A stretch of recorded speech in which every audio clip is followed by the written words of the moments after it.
Soy Alfredo Ruiz y este es mi comentario. Quizá haya muchos temas de qué hablar. Hay muchas cosas de qué hablar de la economía, de México, del proceso que se avecina de votación. Pero hoy quisiera hablar un poquito brevemente sobre la idea de, del escepticismo como parte importante del aspecto de llevar las ideas de la libertad.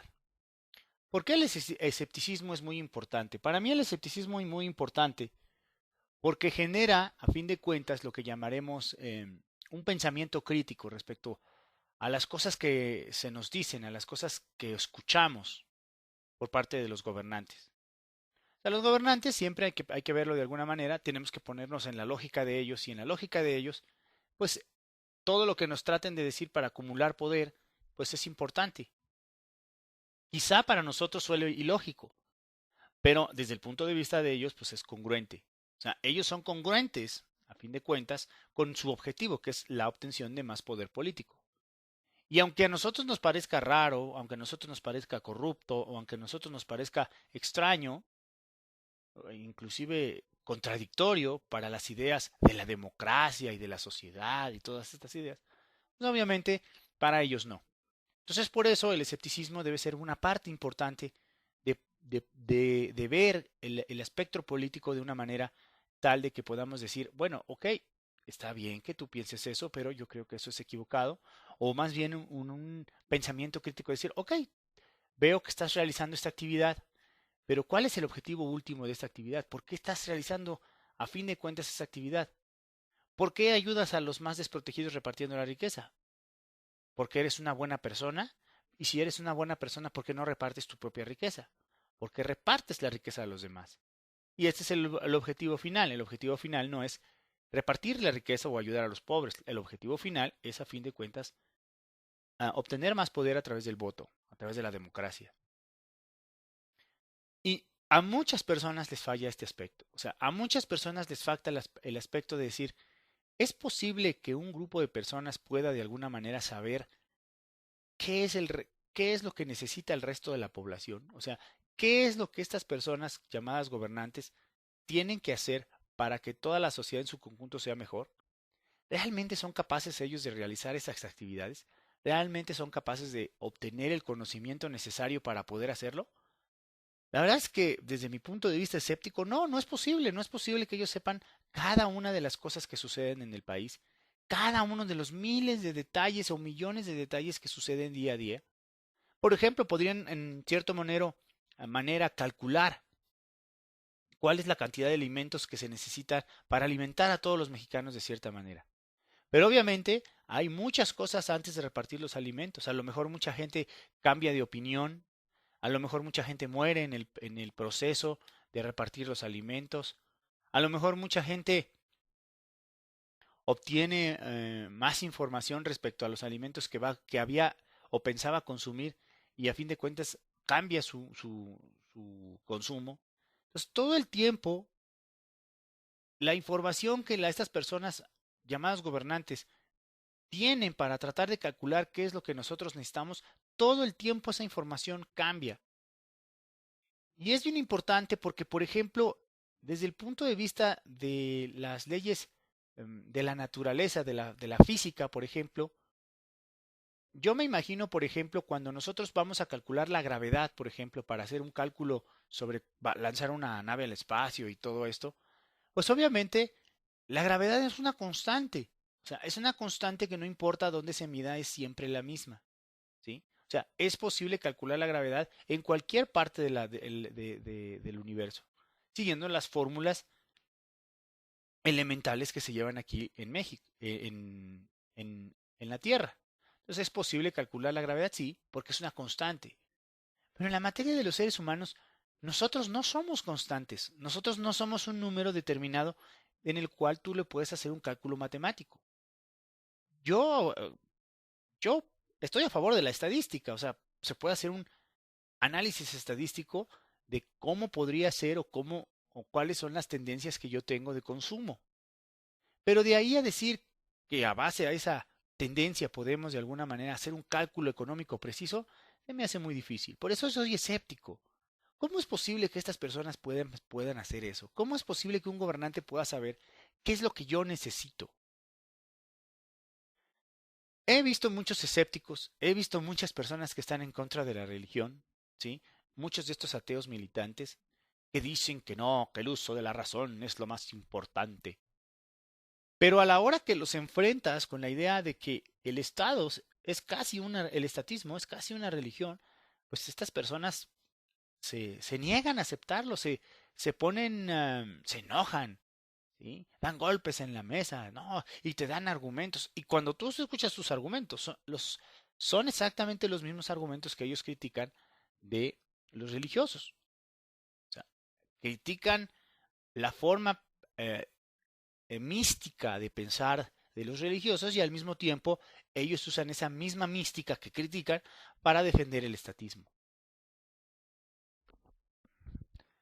Por eso, siempre pienso que aplicarle las reglas del escepticismo a los gobernantes, al Estado en general, pues es importante para darse cuenta que no es necesario la figura del Estado. Hay mucha gente que piensa que podemos disminuir al Estado, posiblemente podemos disminuirlo. Como dice Christopher Hanwell, que lo escuché en un podcast, que me llamó mucho la atención, a pesar de que él es muy militante y muy directo y muy pesado en su forma de dirigirse a las personas, pues él mencionaba algo que me llamó mucha atención y dice él, yo no tengo nada en contra de las personas o los liberales que están buscando de alguna manera, como Ron Paul, disminuir el tamaño del Estado, porque obviamente ellos están en el camino correcto, ¿sí?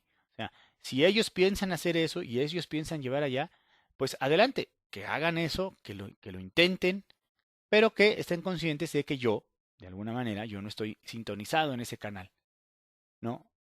Y obviamente tenemos que buscar estrategias para difundir las ideas de la libertad. Y esta idea de difundir la idea de que no es posible un Estado omnisciente, omnipotente, capaz de hacerlo todo, pues es una idea importante.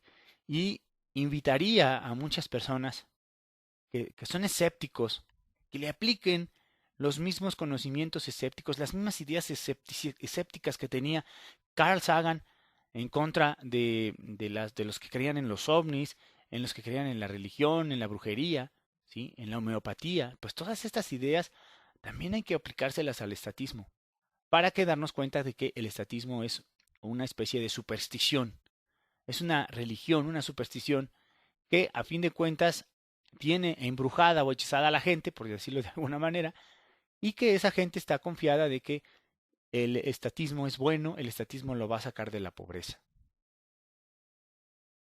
Bueno, ahora quisiera hablar brevemente sobre mis impresiones sobre la neutralidad de la red.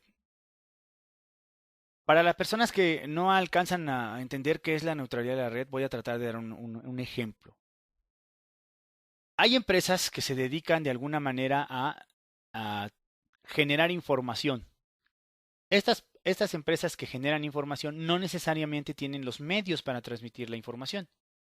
Entonces hay otras empresas que se dedican a transmitir la información a través de sus canales que ellos tienen. Y con canales me refiero, no sé, a la fibra óptica, a las antenas de transmisión. Entonces, técnicamente hay un paso en el cual los que generan la información le entregan la información a estas personas y estas personas la distribuyen a las personas. Entonces, técnicamente, cuando tú, por ejemplo, te metes a ver Netflix en tu computadora o en tu app, en tu tableta, pues estás usando el servicio de la persona que genera la información, Netflix, y la persona que transmite la información, Telmex. Entonces, resulta que como todas las cosas que se viven en la economía, todas las cosas son escasas, o sea, los anchos de banda o la capacidad de transmisión de la empresa que tiene los medios para transmitir es limitada.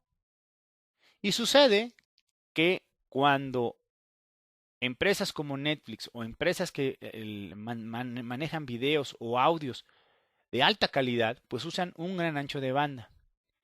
Esto genera de alguna manera que los servidores y las líneas de transmisión se saturen de alguna manera.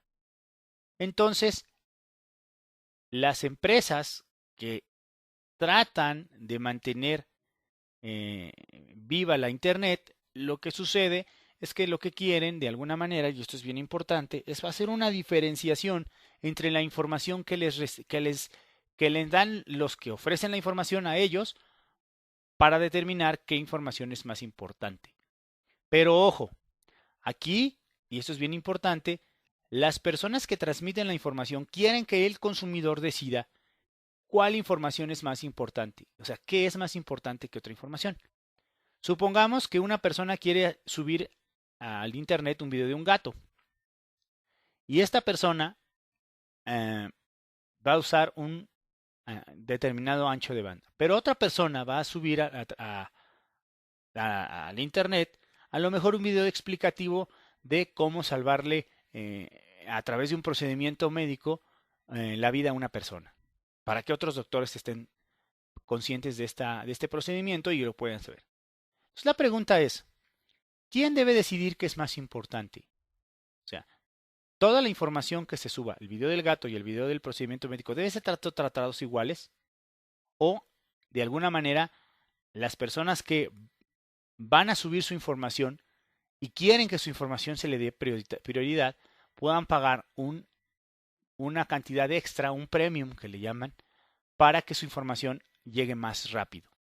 Bueno, la neutralidad de la red lo que busca es tratar la información de la misma manera. O sea, que la persona que sube el video del gato y la persona que sigue la información, a pesar que son dos cosas diferentes, sean tratadas de la misma manera y se les dé prioridad de la misma manera. Desde mi punto de vista, esto es equivocado. Por eso la neutralidad de la red no debe ser impuesta. Porque lo que va a pasar es que el gobierno, a través de un organismo, va a tratar de decidir de alguna manera qué información o cómo se debe tratar la información. O sea, no es el consumidor a fin de cuentas el que va a determinar qué información es más importante, sino el gobierno decide que toda la información debe ser tratada igual. Por lo tanto, toda la información debe pasar al mismo tiempo. Pero ojo, aquí viene lo importante. Si el ancho de banda fuera eh, infinito, el gobierno podría, no necesitaríamos al gobierno para empezar, pero el gobierno de alguna manera podría decir, ok, como el ancho de banda es infinito, toda la información cabe de alguna manera al mismo tiempo, no hay ningún problema. Pero lo que sucede es que lo que va a pasar es que cuando toda la información deba ser tratada igual, desde el punto de vista del que la emite y del que la recibe para transmitirla, entonces no es posible subir toda la información a la red. ¿Por qué? Porque obviamente no es posible subirla toda al mismo tiempo, porque el ancho de banda no es infinito. Y sucede que aquí es donde el gobierno entra, y el gobierno va a decidir de alguna manera, a pesar de que dice que la información es neutral y que toda sea tratada igual, el gobierno va a decidir qué información debe pasar y qué información no debe pasar. O sea, el gobierno es el que va a decidir el procedimiento de escasez, no los precios. O sea, lo que debe decidir qué información debe ser más importante que otra debe ser el precio. O sea, si una información es muy demandada, esa información se le debe dar prioridad porque el consumidor está dispuesto a pagar un precio extra o un valor extra por esa información. Pero aquí el gobierno dice no, toda la información es importante, pero como el ancho de banda no es tan ancho, pues yo voy a decidir qué información entra y qué información no va a entrar. Y esto es grave porque a fin de cuentas el gobierno podría usar un criterio de censura para determinar qué información puede y qué información no debe ser usada en el Internet. A lo mejor el gobierno dice, no, no, no, toda la información va a entrar, pero obviamente esta va a entrar primero porque considero yo, órgano regulador, que esta debe entrar primero, pero toda es tratada igual. No puedo meterla toda porque el ancho de banda no es infinito. Entonces le ha quitado el control tanto a las personas que emiten, como a las personas que reciben la información para transmitirla, como al consumidor que es el que la recibe. Y esto es, de a fin de cuentas, innecesario, porque un sistema de precios fácilmente puede suplir la autoridad. Pero obviamente a la autoridad no le gusta esto. ¿Por qué no le gusta esto? Porque a los ojos de muchos de nosotros, la información de un procedimiento médico puede ser más importante que un video de un gato. Eso es cierto, porque puede salvar una vida, pero el problema es que bajo este objetivo, si la mayoría de la gente está dispuesta a pagar por el video del gato, pues tenemos un problema, porque la mayoría de la gente va a querer pagar primero por el video del gato y luego por el video del procedimiento médico. Entonces, el que recibe la información estaría dispuesto a pagar un precio extra o sea, habría de más demanda del video del gato. Por eso, el que transmite la información le da opción al médico de decirle, oye, ¿sabes qué? Yo gano mucho con el video del gato. El video del gato es lo que la gente quiere. Yo le voy a dar prioridad a eso porque el video del gato es lo que la... Pero si tú quieres que tu video de un procedimiento médico salga primero de alguna manera, pues lo único que tienes que hacer es pagarme un costo extra y yo pando primero tu video del gato, tu video del procedimiento médico sobre el video del gato. Este sistema de precios puede parecer injusto, pero es lo mejor porque realmente le da prioridad a las cosas. Porque si ese procedimiento médico es muy, muy prioritario, la gente estará dispuesta por pagar un premium, un sobreprecio porque su video de su procedimiento pase antes. Por eso, a fin de cuentas, la neutralidad de la red es un problema, se vuelve un problema porque le transmite al gobierno la facultad de decidir qué es bueno y qué no es bueno. Y el gobierno podría de alguna manera decir, no, ¿sabes qué? Yo le voy a dar prioridad al video del gato, pero al video y luego al video del procedimiento médico, pero a los videos de las personas que hablan mal de mí, a esos no les voy a dar prioridad. ¿Sí? O, o quiero acabar con el prestigio de algún enemigo político, entonces el gobierno puede agarrar y decir, voy a darle prioridad a esa información para que salga primero sobre otra información. Entonces es grave que el gobierno tenga el control sobre qué información y qué información no debe entrar. Esto es más o menos en términos generales qué es la neutralidad de la red. ¿Sí? Y pues nosotros como libertarios lo que debemos procurar es que sea la libertad, o sea, el consumidor, el que a fin de cuentas decida qué es la información y cuál información debe ser más importante, porque el sistema de precios es un sistema bastante bueno, aunque a la gente no le guste o a que la gente no lo entienda, pero es el mejor sistema que tenemos para transmitir qué es importante y qué es no en un sistema de mercado. ¿Sí? Y esto genera mejor distribución de la riqueza y genera, a fin de cuentas, mayor bienestar y prosperidad para todos. Ya por último quisiera invitarlos una vez más a que visitaran la página de libertarios.info, donde pueden encontrar más información de diferentes temas y también invitarlos a que colaboren, ya sea con algún texto o con algún video o con alguna cosa que ustedes quieren que se manden. Métanse a la página de libertarios.info, ahí está el correo electrónico, ¿sí? de las personas encargadas de esa sección y pues ellos le contestarán. Y también los invitamos, si no pueden hacer eso, una contribución económica para que podamos seguir manteniendo la página de Libertarios y para poder seguir difundiendo las ideas de libertad, seguir haciendo eventos, seguir escribiendo temas, manteniendo el podcast de libertarios.info, Radio Barra Libre, y pues les agradecemos toda ayuda que nos puedan prestar y pues muchísimas gracias por escucharme. Muchas gracias.